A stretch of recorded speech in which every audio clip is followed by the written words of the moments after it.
Ika nga, walang taong perpekto dahil lahat nagkakamali at nakakagawa ng kasalanan. Papadala kita sa pinakamakasalanang lugar kung saan yung mga paring pinadala namin ay sumusuko.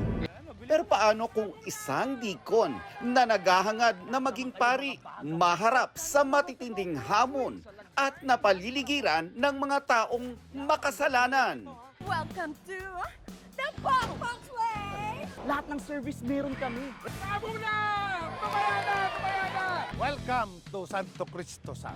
My initial reaction was, kaya ko ba yun?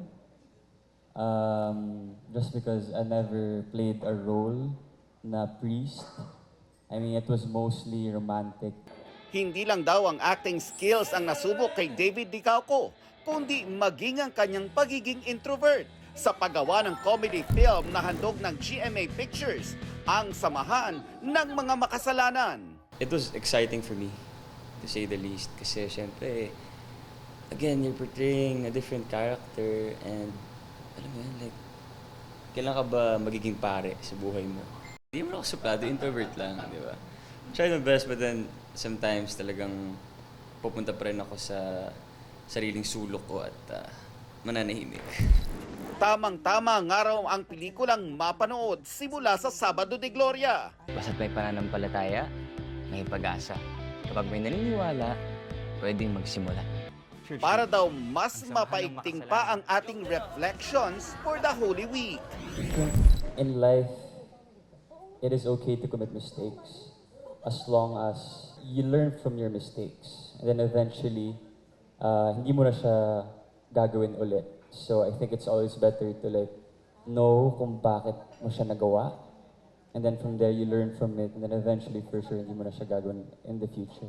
Sa MediaCon, present ang co-stars ni David na sina veteran actor Joel Torre, Kapuso stars Buboy Villar, Charis Solomon, Lizelle Lopez, Jay Ortega at marami pang iba.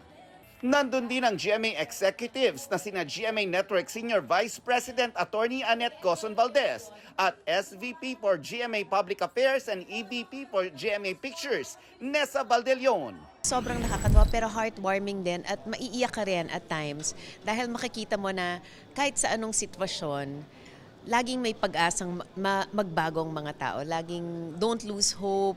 And it's a very feel-good movie talaga. Kaya lalabas ka ng sinehang nakasmile. Natukso rin si David sa eksena nila ni First Lady of Primetime Sanya Lopez. Naggagampanan ang role ni Mila, ang tinaguriang tukso ng bayan. Iniisip mo ba ako? Parang nahiya ako for Sanya. Na parang naka-bikini ba yun? Na naka-bikini siya, parang shucks, nakakaya, parang hirap na ginagawa niya ngayon diba? Yun lang naman, tsaka nagulat ako na, sexy, di ba? Tahimik lang, very nonchalant, di ba po? Pero, ang cute lang na marunong siya makisama at hindi rin po ako nahirapan. Ang Samahan ng Mga Makasalanan, mapapanood na sa April 19. Rem! Ang sama mo makatingin na. Bester! Nelson Canlas updated sa Showbiz Happenings.